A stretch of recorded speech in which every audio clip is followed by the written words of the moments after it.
தமிழர்கள் அனைவருக்கும் வணக்கம். தமிழகத்தில் பேருந்து பணியாளர்கள் தற்போது பல கோரிக்கைகளை முன்வைத்து போராட்டத்தில் ஈடுபட்டு வருகின்றனர் மற்றும் வேலை நிறுத்தத்திலும் ஈடுபட்டுள்ளனர்.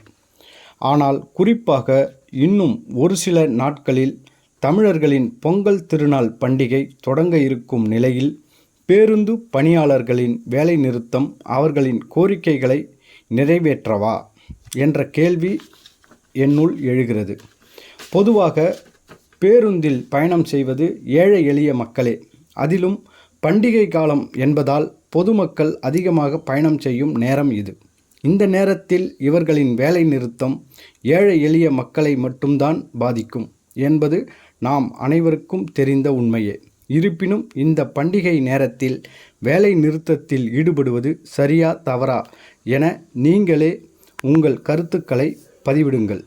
என்னை பொறுத்தவரை இதில் அரசியல் இருக்கும் என்றால் சாமானிய மக்கள் என்ன செய்ய வேண்டும் என்று உங்கள் கருத்துக்களை பதிவிடுங்கள்.